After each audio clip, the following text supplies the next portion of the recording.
began taking advanced calculus courses at night to prepare for my next year at the Kennedy School. After I started the public policy program in September, I still felt disconnected.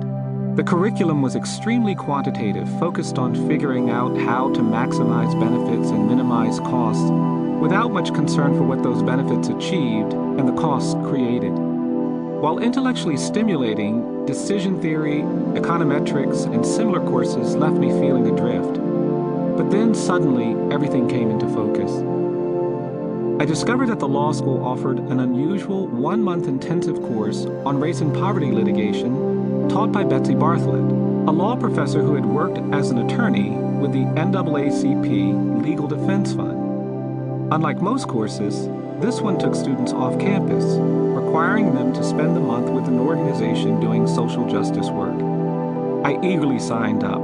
And so in December 1983, I found myself on a plane to Atlanta, Georgia, where I was scheduled to spend a few weeks working with the Southern Prisoners Defense Committee, SPDC.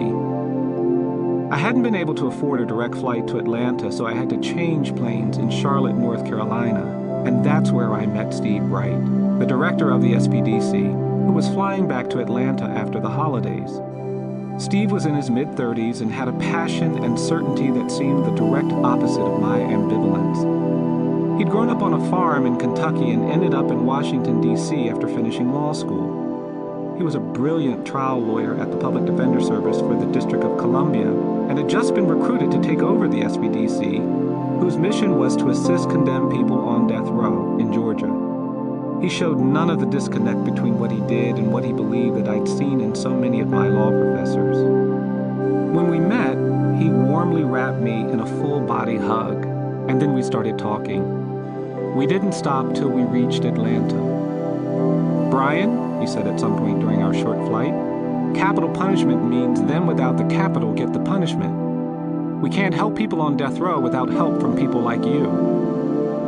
I was taken aback by his immediate belief that I had something to offer. He broke down the issues with the death penalty simply but persuasively, and I hung on every word, completely engaged by his dedication and charisma. "I just hope you're not expecting anything too fancy while you're here," he said.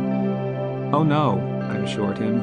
"I'm grateful for the opportunity to work with you." Well, opportunity isn't necessarily the first word people think of when they think about doing work with us.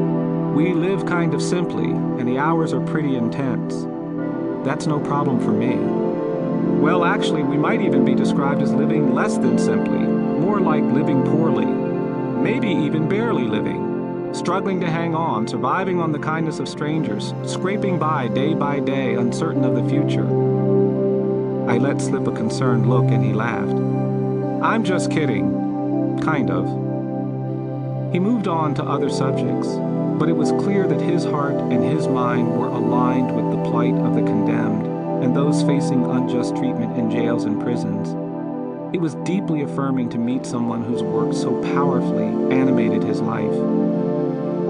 There were just a few attorneys working at the SPDC when I arrived that winter. Most of them were former criminal defense lawyers from Washington who had come to Georgia in response to a growing crisis. Death row prisoners couldn't get lawyers. In their 30s, men and women, black and white, these lawyers were comfortable with one another in a way that reflected a shared mission, shared hope, and shared stress about the challenges they faced.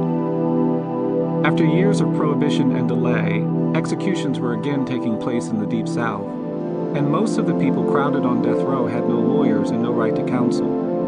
There was a growing fear that people would soon be killed without ever having their cases reviewed by skilled counsel. We were getting frantic calls every day from people who had no legal assistance but whose dates of execution were on the calendar and approaching fast. I'd never heard voices so desperate. When I started my internship, everyone was extremely kind to me, and I felt immediately at home. The SPDC was located in downtown Atlanta in the Healy Building, a 16-story Gothic revival structure built in the early 1900s that was in considerable decline and losing tenants. I worked in a cramped circle of desks with 2 lawyers and did clerical work, answering phones and researching legal questions for staff. I was just getting settled into my office routine when Steve asked me to go to death row to meet with a condemned man whom no one else had time to visit. He explained that